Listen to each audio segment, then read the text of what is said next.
Let's get on with it. Come over, everybody. Where I live's like 5 minutes from the district, and it's just We're on the bookcase. So we're really privileged today to have Kelly join us, who she'll tell you what she does, but she's got a very interesting role and interesting background as well. So thank you very much for coming to join us, Kelly. How we're going to, rather than bombard her with a load of questions straight up, we've got a list of questions we're going to ask Kelly. We're going to ask that you... Which I've not seen yet, even though you promised me you'd share them first. Milo and his twin I'm brothers. totally unprepared. It's going to be fine. Michael, hello, welcome. Sandy, hello. Just join us. So we're going to ask Kelly some questions. They're very easy questions. I'm going to manage the chat. If anybody's got a question and would like to fire away in the chat, by all means, we'll feed that through, and then maybe we'll have a free Q&A towards the end.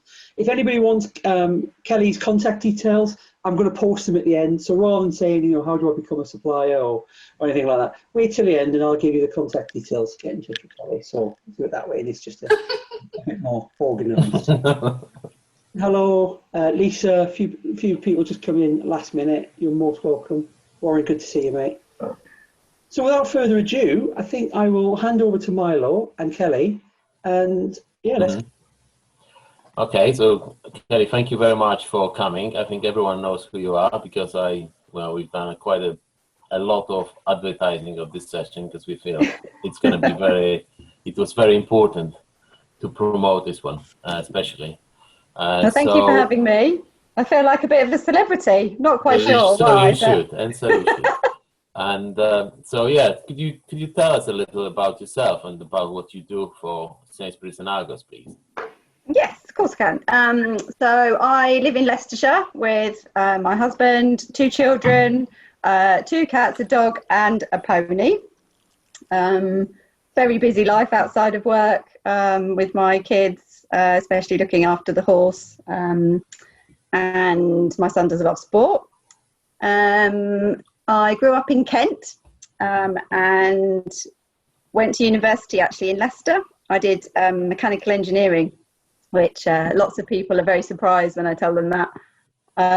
Not really because I like getting my hands dirty and fixing engines by any stretch, but that actually I love maths and physics, and I did those as A-level. Didn't really know what I wanted to do when I went to uni, and just thought, well, that suits the A-levels I've done, so I'm going to do that, and I absolutely loved it. Really, really enjoyed my 3 years at uni, not only the mechanical engineering, but also the alcohol. I met my husband while I was at uni as well, and we agreed that when we graduated that we would apply for jobs all over the UK, and whoever got one first, that's where we'd move to. We had no ties with anywhere, so we just like, right, we'll just go anywhere. But so we worked both of us were applying for jobs, and he beat me to it, and he got an accountancy contract, training to be an accountant in Bicester in Oxford. So we moved there. I had no clue what I wanted to do. Knew that I didn't really want to go into proper heavyweight engineering. So I started off working in a clothes shop. I was working in Jeffrey Rogers, those of you that are old enough to have heard of that. And then I was looking for a more of a graduate position, and I saw this job advert that said, if you're really interested in customer service, this job's for you. So I was like, okay, I'll apply for it. Well, actually, it was for a print management company, which I'm sure most of you have heard of, called Webmark. And I know Simon was on here a few weeks ago, wasn't he? Yes. So that was kind of my first taste of the print industry, was working for Simon. I started off in sales, but it was quite a small business at that point. So I ended up that, yes, you were doing sales, but actually you're also doing the buying side and production managing any job that you got. Mm-hmm. And I learned so much in a couple of years there, being introduced to many different people across the industry. And for me, it's kind of turned into a passion. I absolutely love this industry. And I think the reason that I love it is that it kind of suits my logical, technical brain from a mechanical engineering perspective. But I love the customer service side of it. I love being able to work with clients to come up with something really beautiful that does what it needs to do. And it's actually a physical thing that you can touch and feel. And so I knew that I wanted to stay within the industry, but that sales wasn't for me. I didn't get that enormous buzz out of getting an order. What actually gave me the buzz was delivering it. So I moved to Oxford University Press. I did a year there managing all of their marketing material, all of the print procurement and print management. And then I'd always said that my dream job would be a buyer for Argos. And then one day in Print Week, there was an advert for exactly that. So I applied for it, I got the job, and 19 years later, I'm still there. So obviously Argos has changed massively in that time. But I've absolutely loved working there. I've obviously been off and had 2 children and got married in that time as well. But it provides a challenge every day. There's opportunities because it's such a big organisation, and I love working there. Awesome. So thinking about the past and present, where do you think print is going? Winning or losing against online alternatives? Can you see the trend? Yeah, I mean, definitely. I mean, if I go back, 19 years when I started working for Argos, I was working on the Argos catalogue on the pages. At that point, we were printing about 20 million catalogues twice a year, and they were about 1,700 pages. So it was enormous. It was the backbone of the business. Everyone was terrified to get anything wrong when you were building that catalogue, because it was absolutely the only thing that delivered sales. And I guess over the time I've been there, trends have changed. We've now become a digital first retailer, but we always work on trying to get the mix right. So yes, it's digital first, but we recognise that paper has a really significant part to play still. And that's evolved over the time I've worked there. And more and more, as we learn more about our customers, there's so much more data available now. And particularly that, Argos is now owned by Sainsbury's, who also own Nectar. And so, if you have a Nectar card and you shop either within Sainsbury's or in Argos, we have that data now to be able to use that. And so certainly the trend that I've seen over the last few years, and one that's going to continue for in our business particularly, is utilising the data that we have, and really starting to target. So, if I kind of start, we were doing 20 million of a catalogue twice a year. That's now reduced quite significantly. But what's increased is the amount of direct mail that we do, where we're utilising data and actually targeting much better. And I think that trend will continue for the foreseeable. That actually comes very well to my next question, which is talking about trends in print. And I was wondering, you have massive experience, obviously, across all print media, whether it's POS, large format, direct mail, etc. Do you see any particular changes? What is less popular? What's more popular? You just mentioned direct mail, but is there anything else that is I think quite obvious? Particularly direct mail, and actually doing it really well. And I think that's where sometimes businesses let themselves down. They've got a little bit of data and they'll do a piece of DM, and we've done this and learned from that. They do a bit of direct mail to customers, shoving a name and address on it and thinking, no, okay, that'll work. But actually, you really need to understand what the customers are buying, how often they buy. And if you provide something at the right time with the right message on it that's actually really relevant to the customer, that's when it really works. And we've seen that through the trials that we've done. We've sent some shocking mailings where we've just gone, we want to send to 10,000 people. We'll just use those people, that'll do, and shove something out the door, and then wondered why it didn't work.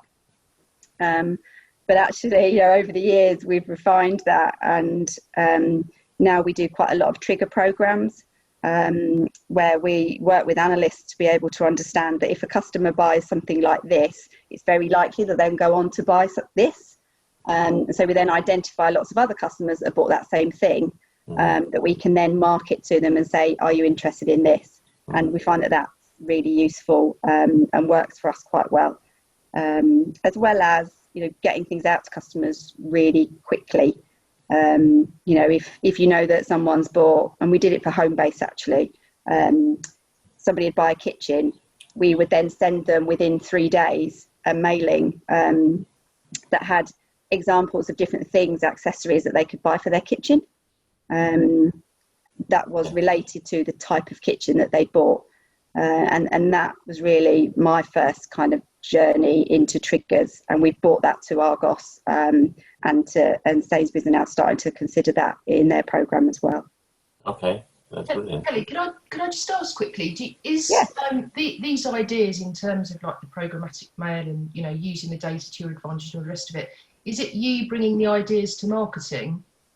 Yes. Or marketing it is. See, that's really interesting. And marketing listening to, you know, you deploying that sort of strategy to make it work harder, and they recognise the benefits of that, do they? What I found, and actually I'm finding it more and more, marketing don't understand the benefits of paper. They just don't think of it. You know, when they're building a campaign, their default is to think of the web, to send an email. And they just don't really understand where paper works and how they might be able to use it. So more and more I find myself kind of in meetings where I'm educating marketeers on, did you know that paper, you know, is good if you want to build a trusted brand? Did you know that, you know, if you want your customers to feel really valued, actually paper is a really great way to do that. And then kind of starting to show them some of the ideas around, you know, a trigger mailing, or you know, a really highly personalized mailing that's got all of the relevant offers in of things that they similar things to what they would normally buy, but kind of trying to stretch them a little bit and spend a little bit more. And they just don't have those ideas. And we kind of need to just, what I find is if you start them off, they'll go away and really think about it, and they'll come up with some ideas, and then they'll come back and go, could I do this? Could I do this? Could I do this? And then we have to kind of rein them in a little bit and say, actually, right, let's start at the beginning and see what we can do to build it up. But yeah, I'd certainly say that more and more marketing just don't understand the benefits of paper at all. It may be too soon to ask this, Kelly, but in the light of what's happened recently, are you seeing a trend back to paper and away from digital, or is it just not changing? Thank you, Paul, for asking my next question. I'll invoice you later. I have to check my spyware. Yeah, it's an interesting one, isn't it? I think, you know, for the last few months, we've stopped doing quite a lot of direct mail, particularly on the Sainsbury side. And, you know, the reason for that is that, you know, customers were, we were prioritising getting customers into our stores in a safe way. And what we didn't want to do was encourage more people to keep shopping more often than they needed to. So we really pulled back on our direct mail. But we have started now to just start to build those campaigns again. And I think, you know, we continually look at our strategy and define what it needs to be going forward. So at the moment, we're doing a lot of research trying to really understand, as I'm sure most people are, on how shopping habits have changed because of coronavirus. You know, and we have seen a huge uptake in our digital channels. People are shopping incredibly digitally with us now. They did before, but actually we're seeing that participation much larger. But we also recognise that, you know, to be able to get to customers who are actually at home an awful lot more, a really great way to do that and to get noticed is to use direct mail. So that's something that, you know, again, I'm talking to marketing about, and we're building into our plans of how we can use that going forward. But I think we just need to continue to review what the market's doing and what our customers are doing to be able to get it right. Okay, great. So communication channels will change in 2020, you reckon? Yeah. They are going forward towards more online, and print becomes very unique and important part Yeah, of it. Yeah. we've always, I think our customers are shopping more digitally. I don't think that means that we need to do less paper necessarily. But I think we just need to think about the right categories to do that paper in. So instead of doing, blanket leaflets and brochures that just go out to millions and millions of people, actually utilising what we know about our customers and how they like to shop, and sending the right messages to them at the right time. So I think paper will still play a part, a significant part, but I think it'll increasingly be more targeted. Okay. Can you tell me more about your audience? Because we were discussing here in the pub, the difference of approaching younger generation versus older generation. Do you do the same? Do you target them differently? We don't at the moment, no. No. Okay. No. We've done a lot of research on catalogue use. So the Argos catalogue, there's this kind of misconception that people that use the Argos catalogue are old. And actually, from the research that we've done, that's not necessarily the case. Okay. We also find that young families tend to use it a lot, and they tend to also be high frequency and high spend customers for us. So we're looking at the moment, how do we target those people in the right way? So that's something that we're kind of looking at for the probably next 6 to 12 months. Okay. So although the generation that tends to be more online focused, you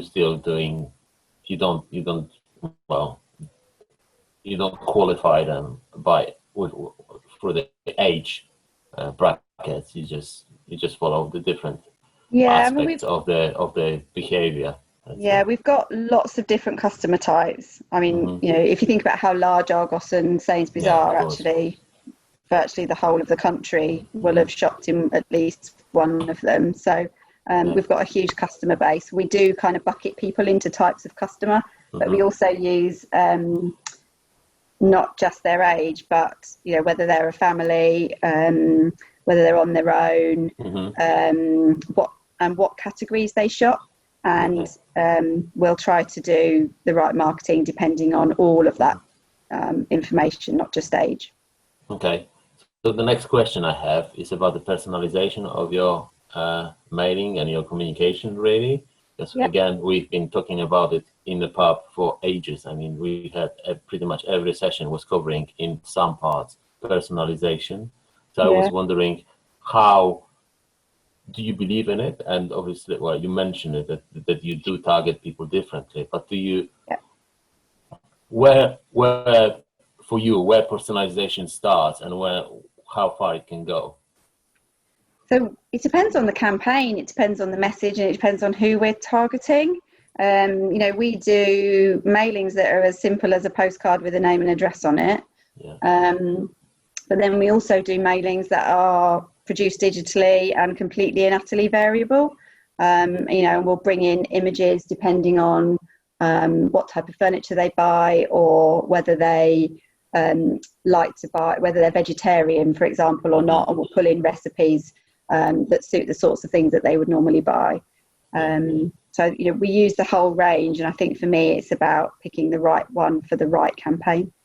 And actually sometimes for marketing, we find that they want loads of personalization. Sometimes we'll be saying, actually, you don't need to do that. You're spending a lot of money highly personalizing something that doesn't need to be. But then other times I think it's worth spending the money. Okay. Yeah, I guess that makes much more sense. So changing the subject a little bit, talking about your supply chain. Can we do that? Yeah. Can you tell us about the key aspects of good relationship between yourself and your suppliers? Yeah, so I work with about 30 suppliers, probably on a regular basis across the UK and Europe. whole range of stuff, types of supply, you know, from really small, highly specialised to digital, sheet fed, web offset, gravure, POS, all sorts, you know, because my team buy and production manage print for the whole of the Sainsbury's group, which has all sorts of different needs. And, you know, for me, it's about getting the right job to the right supplier. And lots of people talk about price, don't they? And yes, we do have to make sure the price is right. But for me, there's far more to it than that. It's about the relationship. It's about flexibility. You know, we expect high quality, but it's kind of a given for me. It's much more about the proactivity that comes from a supplier. So, you know, innovation is something I talk about so much. And I think there are some suppliers, and actually, if I'm brutally honest, not that many, that are really good at understanding your business and coming to you proactively and saying, we can do something like this. How about, you know, we talk to you about it and we see if we can work through to build a campaign that suits. And actually, not many are good at doing that. So they don't market themselves very well, most of them. Okay. No, they're not innovative enough. They don't come up with ideas enough. And I think actually that's where my team kind of step in. So we work with all of the suppliers, but we tend to kind of kick off the ideas and then go to suppliers and say, we're thinking of this. What do you think? Then they're brilliant at going away and coming back with something. And then we pull all of that back together and then present that to marketing as, you know, a recommendation. Okay. So you are the creative department, not the marketing. Yes, if you're a really good supplier to me, then for me, it's the innovation that sets it apart. All right. Okay. Did you hear this, guys?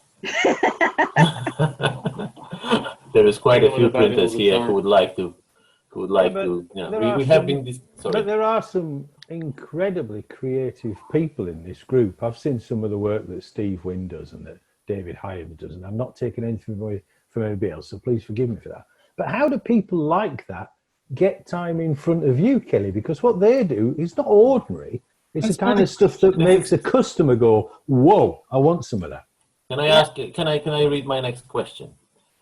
What is the process of getting on a preferred supplier list? Have you seen this list beforehand? Because you seem to know what's coming. I got to check my, you know. I got an email that said, "Dear Kelly, here are the questions. Can you have them ready?" And I thought, oh, yes. So how can you get to the, you know, preferred supplier list? Or what's the process? Okay, so we are very loyal to the suppliers that we have. But for me, I review all the time all of the new suppliers and what they may have to offer. It's about showing that you can do something that nobody else can do. So coming and just saying, I've got this piece of kit, can I print for you? Isn't very helpful. But what would be great is to say, look what we've done for XYZ, and we think that we could do something similar for you. Can I come and have a chat with you? And it wouldn't necessarily be me. It might be, you know, some of my buyers. But you know, we're happy to then have half an hour to just understand the sorts of ideas that you've got. And then if we think that that works for our business, then we can talk more about it from there. But yes, I think it's about coming with something that nobody else has got. Kelly, just a quick question on that. Do you think it's the printer and straight agency's job to actually educate your buyers, but also marketing direct? Or would that help you in your role to push them further through their, well, educational knowledge, shall we say, around the process? Because I don't know about you, I feel like it's not because they totally disregard it and they think it's old-fashioned or, you know, not their sort of go-to. It's because they just don't know about it. And you started off by saying, actually, you know, once you've given them the mechanics of how a campaign can work, they get all excited and quite enthusiastic about it all. They do. They do. So do you think it's our job to educate them as well, as in the marketing team? Yes, but I think you'll probably find that a lot of marketeers, certainly in our business, they wouldn't prioritise time to do that. Okay. So what we've found works is that my team work with suppliers, come up with ideas, and then we get time with marketing because it's slightly easier for us to do it than it is for a supplier. I think as a new supplier kind of coming in, trying to contact somebody they don't know, it's quite hard, isn't it? But we've got that relationship already. So what we've done in the past is we'll kick it off, and then if it needs it, then we'll get the supplier to then just come in and talk directly. But if we start the conversation, you find that's probably an easier way in. Yeah, thank you. Could I just ask a question? Can you last time no one could hear me and I was chatting away. Hello everyone. I noticed that we're in a pub and no one's got any alcoholic beverages. I have. I've got gin and tonic. Is everyone hiding them? Lucy's got a whole bottle. Lucy, you've been drinking yours, Lucy. Have you got gin and tonic in there? Anyway, so Lucy's always got something on. Everyone's got drinks. No, I haven't. The last 2 pubs I've not had a drink at all. You were hiding. We know you did. Steve, what's your question? Right, so look, I sit and listen to what you're saying. What you're saying all sounds perfect. So, but our big challenge is that we've got some good ideas, and we try and we sit down and we produce some really good stuff. But if you're thinking from me not knowing someone to knowing someone, that's the big thing. Whether I'm selling a piece of print or I'm selling a bottle of Pepsi, it's getting that personal relationship going. Because once you're chatting to people and you're working with them, then they understand you, and then bringing the new stuff works. But it's the first new stuff. So let's say we've never met before. Yeah. You're in your office and I've done this, and you think we've created a box with loads of stuff, and you send it and you're really excited, and then you can't get in touch with people, you email, no one responds. So what you're saying makes perfect sense, but I find in the real world that is such a difficult thing to do. I mean, we've had some great stuff in the past, and sometimes it's worked, sometimes, but more often than not, you just ring up that person and it might be someone else on that team, and the answer usually, or the feedback is, we've got someone that does that, or we haven't looked yet, or we'll be back in touch, or follow it on with an email. That's quite challenging, because what you're saying is, it's music to everyone's ears, I'm sure, because we do a lot of that stuff. But what's your advice if you send in something and no one comes? What would be your tip for the day? Send it in again. Certainly from my perspective, I tend to listen to my network. So, if I'm looking for something, or if I'm just having a conversation with someone and they say, oh, so-and-so's done a really great piece, you want to talk to them, that would make me want to talk to them. Because you're absolutely right. I get hundreds and hundreds of emails or things arriving in the post for me to look at. And I can't look at everything because otherwise I wouldn't do anything else. I tend to use my network. If somebody recommends someone to me, I'm much more inclined to then go and want to listen to what they've got to say. So I guess my advice to you would be to try and utilise your network of, do you know somebody who works in that business? Could you use them to get in? I know that one of the other challenges that I can see sometimes is print management. So some of the bigger organisations still use print management companies. Yep. Which I find a bit frustrating, in all honesty, because what you're doing is you're going through someone. They do add value, they do.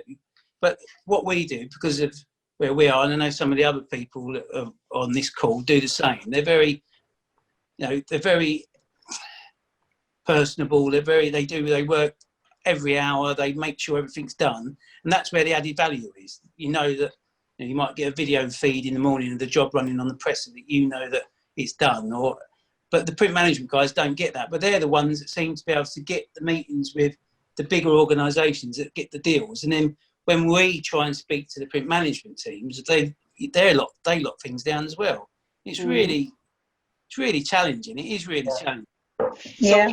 So we've got quite a few questions still to come, and we are trying to leave the questions towards the end, and then open up so we can all have a answer. There's a lot of questions in the chat box. So I was wondering whether I could ask you the last question before we go to the chat box questions, because there was a few of them already asked. So I was wondering whether you could, Kelly, tell me, how do you see print and where it's going, and how do you see communication in the next 5 years' time? In 5 years? Yeah. Is it going to be, because I'm thinking about print versus digital, but also versus, augmented reality. Will you be utilizing this? Well, is it going to be all digital or mobile, or print will be very sophisticated type of communication only? Or is it going to be, again, very targeted direct mail kind of thing? I don't know. What's your gut feeling? I think it's about having all of the different channels working together for one campaign. So, I think my ideal would be to, Christmas campaign, for example, where you would have a seamless kind of campaign that covers paper and digital. So you might see very similar creative throughout, whether it's on the website, whether it's a postcard, whether it's a brochure that you get, whether it's an email that you get, but actually that they all work together as well. So you might get an email first that says, did you know that our gift guide is out now? And then if we know that you've not picked up a gift guide, maybe we send you a postcard and say, it's in stores, why don't you come and get it? I think having all of the channels working together with the right media mix, I think for me is where it will end up being. But that's a lot easier said than done. I don't know about other businesses, but I think a lot of large organisations are very similar in that they have a separate email team, a separate website team, a separate paper team, a separate email team, and they're all separate teams that don't talk to each other. So it's very hard to get a campaign that works across every different channel. But for me, that's where I think we should be going. Okay. Great. Kelvin, do you have any questions from the chat box? Yeah, we do. I've been storing the questions coming in, so I'll open the questions, and if anybody wants to add to the question, it comes out. So the first one, are you using more in-store informational signage due to relocation of staff, interaction with customers? So are you using more in-store informational signage, more signage? Because of COVID? Yeah. Is that, yeah, of course. So, you've only got to go into a Sainsbury's or an Argos and you'll see way more POS than we would normally have, where obviously we're trying to encourage customers and colleagues to follow one-way systems and wash their hands and things like that. So, yeah, we are. Yeah, I imagine so. I've not been in Argos since Sainsbury's since lockdown, but so I've still we're opening our Argos stores. So a lot of them were closed for quite a long time, but they are starting to open again now. I've not been in an Argos store since 1996, I think. So not really going to change for me. I don't really do shopping. How does Kelly control brand colour integrity across many suppliers, print processes, and products? So how do you manage your colour management? How do you manage that? So we have brand guidelines, so we'll confirm what colour breakdowns we're expecting of everything. If we're doing a particular campaign, we may start to do swatches with each supplier, so we'll get them to do certain colours that are key to that campaign and then make sure that we then use that to match up to everything else. Yeah. And are you using print for outreach, direct mail, out-of-home postings? So you mentioned a little bit there about direct mail. Is that something that you're going to use a lot more moving forward with the new normal, as we're told about? I think so, yeah. I think I mentioned that we'll probably move away from huge print runs and much more into targeted ones. And another question, this is another good one. You don't have to answer this one. Oh, that's ominous. What percentage of the marketing budget allocation is print? where does it stand in the scheme of things? So I don't know if it would be different. So to complement that as well, I'd ask, would that be different from Argos and Sainsbury's? You know, both retail businesses, but two different models entirely. So Yeah. where does print factor in that? Is it a huge percentage, small percentage? Can you go into any detail? Yeah, obviously I can't share with you budgets, but it's larger in Argos than it is in Sainsbury's. It's not as large as digital, but it is still very significant. Right. That's as much as I can tell you. That was like dodging bullets in the Matrix, but yeah. How closely do you in your team? We think you've got a team of about 35, is that right? Somebody asked that recently. How closely does your team of 35 work with marketing in regards to advising on programs that utilise print? Hugely, actually. So, yes, I've got a team of about 35. We work across all of the brands under the Sainsbury's umbrella. So you've got Sainsbury's, Argos, Sainsbury's Bank, Nectar, Habitat. I always forget one. Argos Financial Services and Two Clothing. Each brand kind of works slightly differently. So, we have to alter the way we work depending on which brand it is that we're working with. But in general, we would work with the marketing team right from concept stage. So once they've got an idea of a campaign that they'd like to do, we'll then sit down with them, understand what it is they're trying to achieve. And then often they'll use an agency to come up with creative. And we would then work directly with that agency so that we're ensuring that they come up with printed items that actually are possible. Because what I tend to find is agencies are fabulous at coming up with ideas, but they don't think about how it can actually be manufactured. Can it be done in the time? Can it be done in the budget? Sometimes I do feel a little bit like the Grim Reaper to have to kind of say, you can't do that, but what about if you did this? Because I've got to make sure it fits in budget and it doesn't take 12 weeks to produce something. So we would work with them. We often work with the agency so that we stop some of the really crazy ideas that just aren't possible getting to marketing. And then we work with marketing to kind of finesse that. Once it's decided what we're going to do, then my team will go out, get prices, understand who's the best person for the job, and then we production manage that all the way through to the end till it's delivered to the customer. So kind of the whole thing really, right from beginning to end. And I think working from concept stage makes it so much easier to work with marketing, rather than just sitting back and waiting until they say, can I have a 2-page A5 leaflet, please? We can really get them to think much more creatively about what they might be able to use paper for. And increasingly, I think I spend more time doing that now than I do actually the operational side.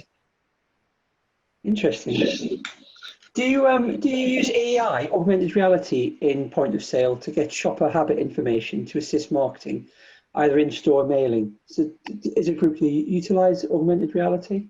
No, I don't think we do. I'm not as close to our POS production, but I don't think we use AI at all. We tried it in Argos a number of years ago, but at that time you had to kind of download a separate app in order to be able to use QR codes or embedded information in images, and that just didn't work. Yeah. Mark Stevenson, you had a question, didn't you? Do you want to fire that question away? I'm unmuted, yes. Obviously, no one's taking as many face-to-face meetings as they did. I guess with your suppliers, it's the same. Do you miss that, or is it a blessed relief? No, I miss it. Whoa. I enjoy having a coffee with my suppliers and a bit of a catch-up. It's not quite the same, is it, on video? No. I don't think you get quite the same relationship. Yeah, definitely. Was that your question, Mark? Is that it? that was my question. I had another comment, but it's going off topic now, so we'll come back to it later if there's time. No, that's fine. We'll get around to it. Okay, now that a lot of Argos stores are housed within Sainsbury's, and you've done that co-location thing, is there more collaboration with regards to branding and suppliers used, although are they still separate entities? Certainly from a print perspective, there is much more collaboration because it all comes through my team. So Lucy will know the story, but I'll share it with you now anyway. So when Sainsbury's bought us, my team were only managing print for Argos and Argos Financial Services and Habitat. But then when Sainsbury's came on board, they had a separate print management company, external print management company that were doing all of their print for them. And essentially, after an awful lot of badgering, to the point where I presented to our finance director, that I could see a great opportunity for the business if we were to bring all of the print in-house rather than using an external print management company. And so I ended up pitching like a supplier, along with many other print management companies, and eventually won the work and moved it all into my team. And hence why we now buy print for the whole group. And actually that was one of the synergies that came out of the coming together of the two businesses very early on. And I think the benefit of that is exactly that, where we utilise our suppliers across all of our brands rather than using separate ones. Excellent. Okay. And there's a really good question from Gareth Ward. Gareth, do you want to ask this yourself? If I can remember, sir. So to what extent will printed packaging become promotional via localization, retail-ready corrugated packaging, embedded RFD? Wow, I have no idea. Packaging is not my strength. No, I mean, it was just thinking that a lot of packaging is now that marketing messages are carried on packaging by brands. Yeah. I mean, Sainsbury's has a lot of own brands and a lot of short-lived hero products that come and go, and they need promoting at the point of purchase is something that seems to be on the rise when people have so many different channels to get that message across, that the packaging becomes the promotional vehicle as much as the advert or the pop-up or the interstitial or whatever other channel is used. Interesting. Not something I've thought of, to be honest. Well, there you go. You've learned something. And another question, we've got one here from Murray. Do you think the print industry is failing to educate the value of print within marketing campaigns to the younger generation? And if so, what do we in the industry need to do to change the understanding and perception of print within this generation? So education to the younger generation, of which most of us are not part of, it's been a key factor. And it's something that we're addressing, Lucy and I are bringing up on Thursday in a well-planned and scheduled session on Thursday afternoon here at the pub. But what do you feel? What do you feel about that? What do you feel about education and getting that message across to people to understand? I think it was one of the first things I said, wasn't it? Is that I found increasingly, as I talk to more and more marketing people, they're getting younger, or I'm getting older. I don't know which one it is, but they don't know enough about paper. It's not their default. They just often don't even consider it, and not because they think it doesn't work, but because they just don't even think of it. And then when you do start to mention it, they go, "Oh yeah, that's old hat, isn't it? It's old fashioned. We shouldn't be doing that. It won't work." But then you start to share stats with them and examples and case studies and prove that it works, and they're really like, "Oh wow, I didn't know any of this stuff." So I think education is really important. It's something I'm certainly doing a lot more of, and my team are doing a lot more of with our marketing stakeholders. And what I found that a lot of them say is that the ones that have done marketing degrees, it's not mentioned. Paper's just not mentioned in the degree. So they're teaching them about marketing and all of the different ways you can market. Actually, paper doesn't feature. Right, engineering. Was it mentioned in engineering by any chance? No. Funnily enough, no. I learned that from Simon Bilcliffe. Yeah. No, yeah, education's been a strong thing throughout the pub sessions.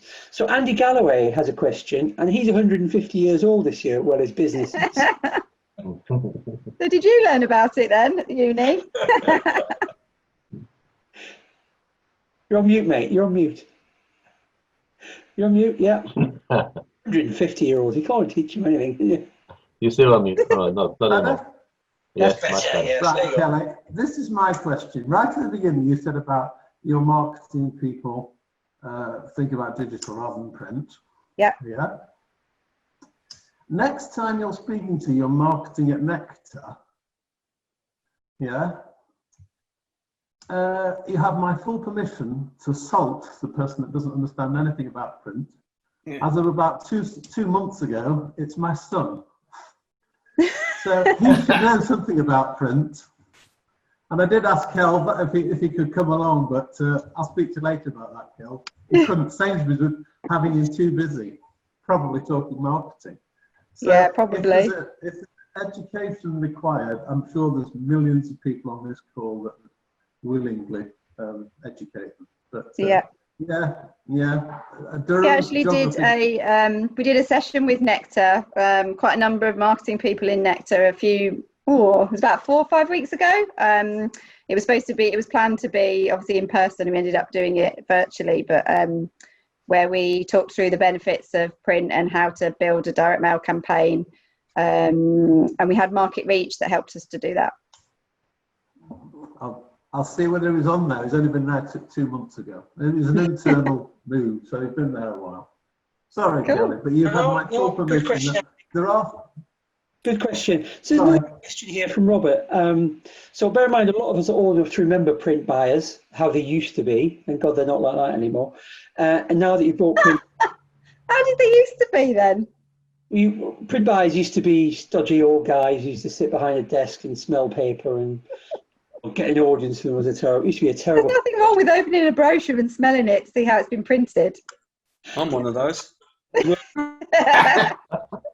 But with what you've done is refreshing, and the fact that you brought it back in-house, and we've seen the growth of print management from the UK extend around the world. A lot of the biggest companies now have originated here in that sector. So do you see this as a trend, that there's now a reverse opportunity where print can be brought back inside, organisations such as yourself? So, what you've done here is you've gone against the grain of outsource and you've brought it back in, and I think there's many benefits to do something like that. Do you think that's an opportunity? I think it definitely is for larger businesses. So businesses that have got a decent requirement for print that, might mean that they need one specialist print person, or maybe they need far more. But I certainly think that by having it in-house, you're much better at being able to control your costs, and actually much better at being more innovative. I can challenge our marketing people far more than an external supplier ever could. So any external print manager wouldn't be able to provide that level of challenge that I can. And actually, I think there's a huge trust thing in there as well, because I work for the business. So I'm working towards the same vision that the marketing people are. And, we all get a bonus if we do really well. So it's in my interest to make sure that...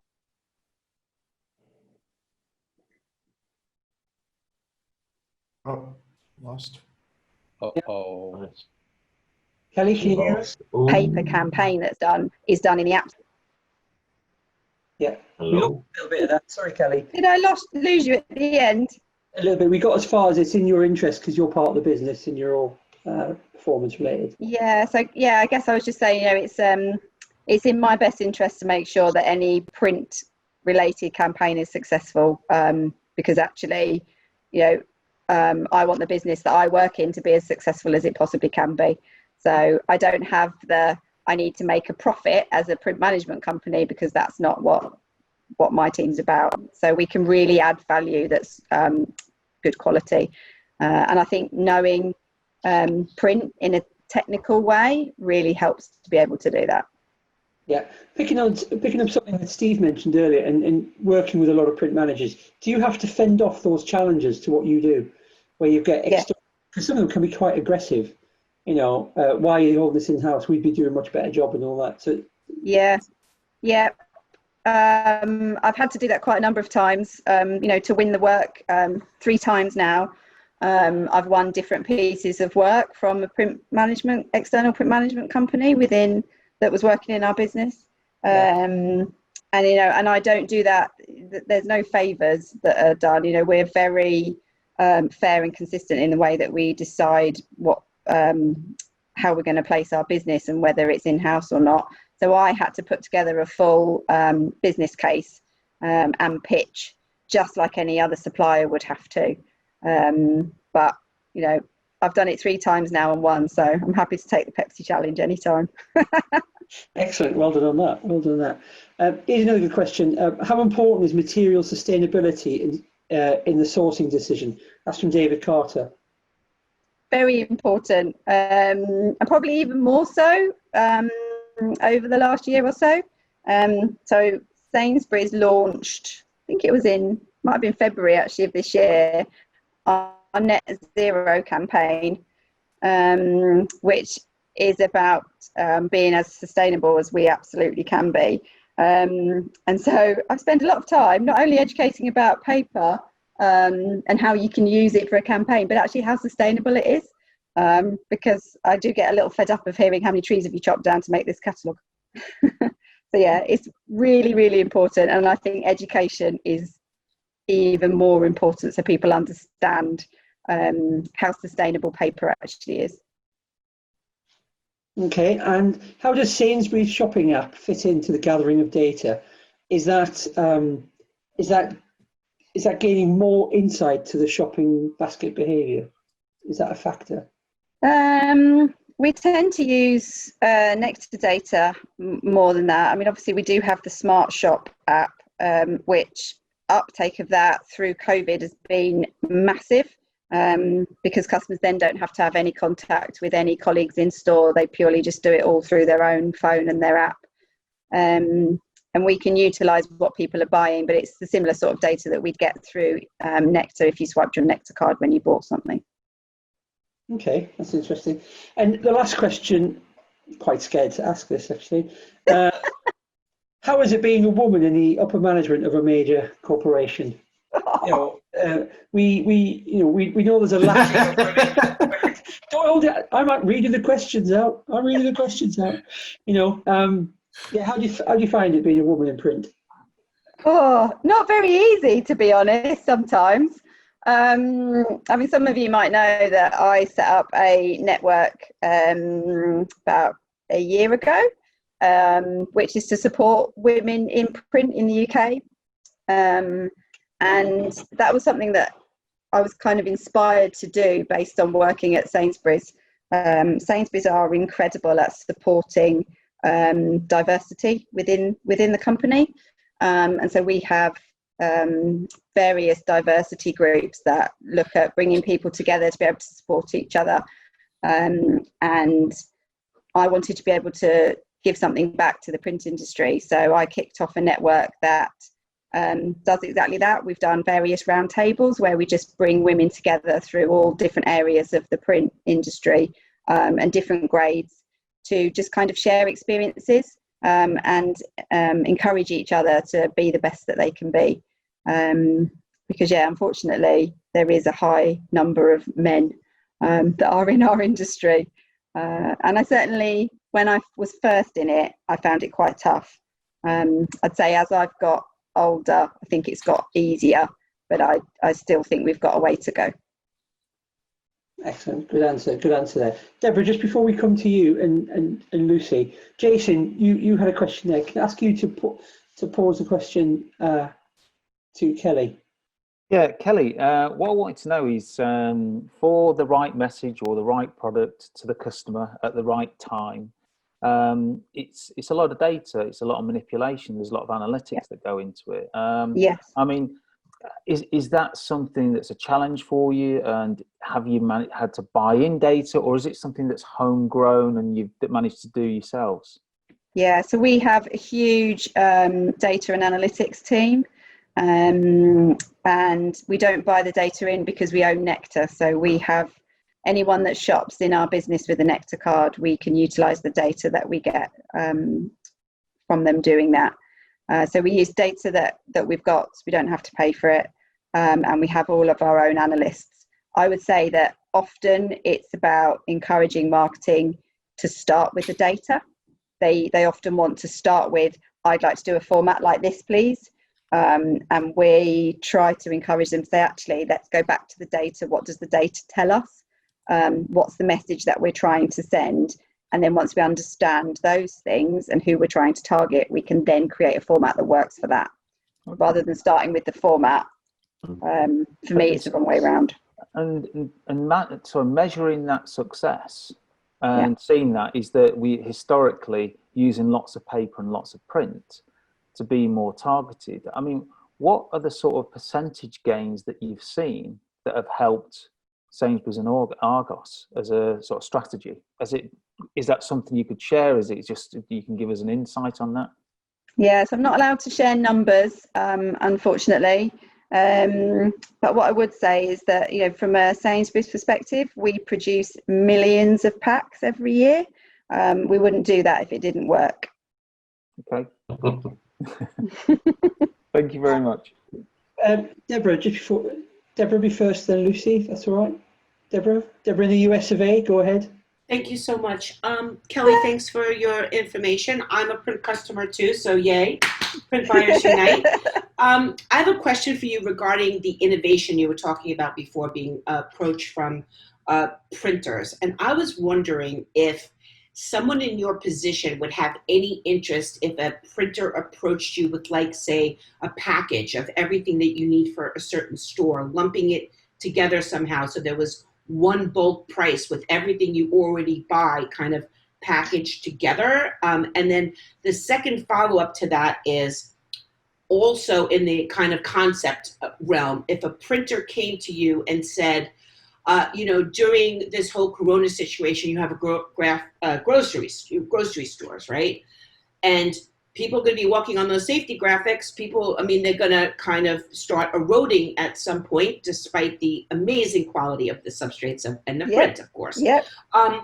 What if a printer approached you with, like, some sort of subscription program for the graphics so that when you needed, or monthly, they come in there and they are like, okay, you sign up for like 6 months of graphics. So every month they just come in, or they, you know, provide it to you so the store can keep them fresh and updated, and even messaging. So those are just two ideas. I wonder how you would feel about if somebody came to you with ideas like that. Thank you. I mean, we're always open to listening to ideas. I think the way that we tend to work in store is that our stores can order what they need when they need it. So rather than us pushing stuff in regularly when they may not want it, we prefer it that our stores order. So they have access to an online system with everything that's available, and they order it when they need it. And then we collate all of that together and would package what they need and send that to them. And I think then by doing that, you avoid waste. So we probably prefer to work that way around rather than the other way. Excellent. Lucy, you had a question? Yeah, Kelly, I know there's a few people on this call that will be very interested to hear the answer to this question. So two things. One, we talked about, you know, how do you see the print industry going forward and what sort of the marketing landscape looks like? And your answer to that is, you know, integrated marketing, making the channels work harder together. Yep. And certainly a lot of people in the call are banging that drum. Do you see technology as an enabler to do that? So twofold, really. One, in terms of facilitating that, you know, multi-channel approach and using some tech to facilitate and actually report back how that works. But equally, from a brand management point of view, if you've got you know, various different things going across various different brands, you know, do you see technology as the enabler for that, or do you indeed use it at the minute? And if you do, what's the benefit of it? Yeah, so we don't use technology a great deal at the moment. We have a lot of systems that do bits of things. And I'm kind of banging a drum of actually review all of the systems that we use, identify what we need, and then try and get one system that can manage it all, because you know, I think it will take less resource, there'll be less duplication, and actually probably be able to get better quality because you're getting one input and then one output. So yeah, we did a technology review which we kicked off in February, but it kind of got put on hold because of coronavirus. So it's something that I have mentioned a number of times that we need to pick up again as a much wider marketing division to see what's the right technology to be using. Cool, thank you.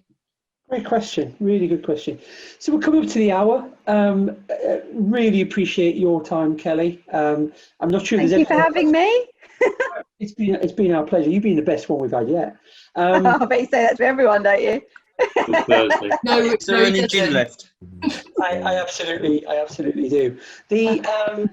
You know, thank you so much for giving up time to talk to us. We do this every week, twice a week, to make sure everyone's all right during this difficult time and just to bring everyone together. And today we're sponsored by VPress, the only online ordering system. I